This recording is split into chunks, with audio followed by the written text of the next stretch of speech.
got stem changers in present tense. The O would change to UE. The E would change to IE, and the E would go to I.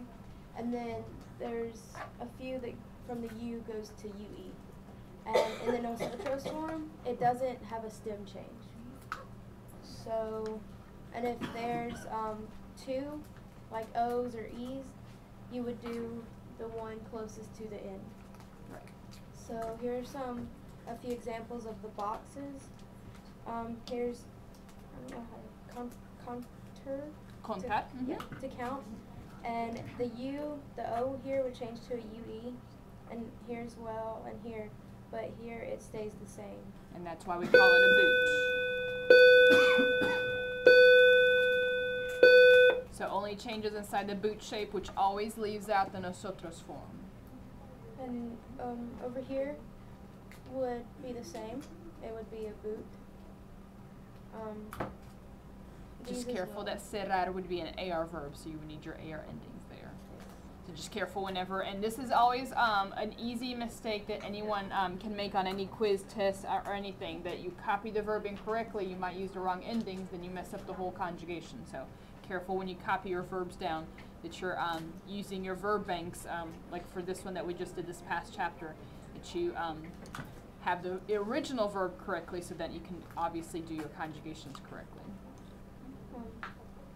Jugar, Huga? to play a game or sport.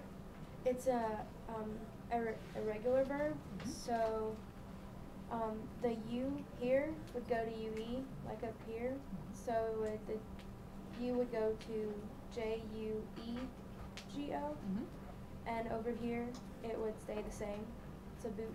It's a boot verb. Out of the boot. Good. Yeah. Now, keep in mind that the three changes that we have up here, the O to UE, E to IE, and E to I, those are technically the only three. U to UE does not exist. We just lump in Hugada with your O to UE verbs because it's the only U to UE change. Okay. Here are a few examples of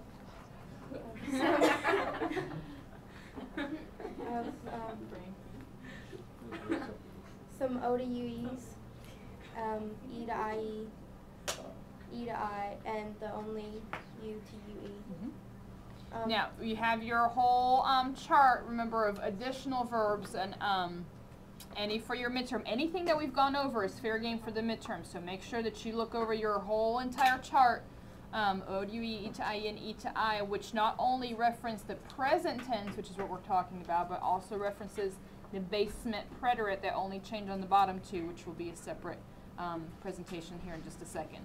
So just know that you have to know all the verbs in your chart, not just the few that we work with in our vocab.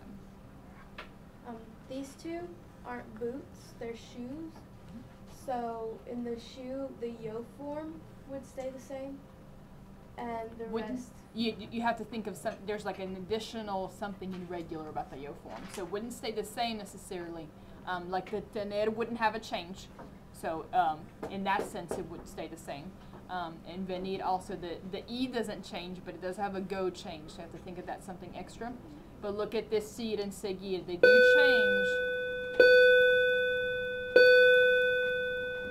They do change in the yo form, and they have a go change, so you kind of have to remember, like, just know with shoe verbs there's something extra you need to remember about the yo form, which in this case they all happen to be go changes.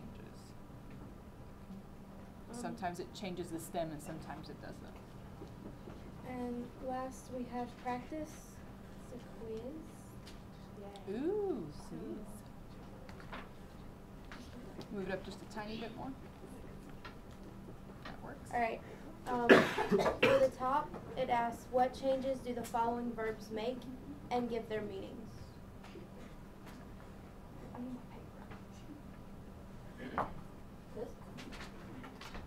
Are they doing it out loud, or are they writing it down? You could write it. You can just do the answers. Okay. Do you want them to tell you the answers? Yeah. We'll go You over can it. tell me the So answers. give them a couple of minutes to work on it first, and we'll go over it. Okay.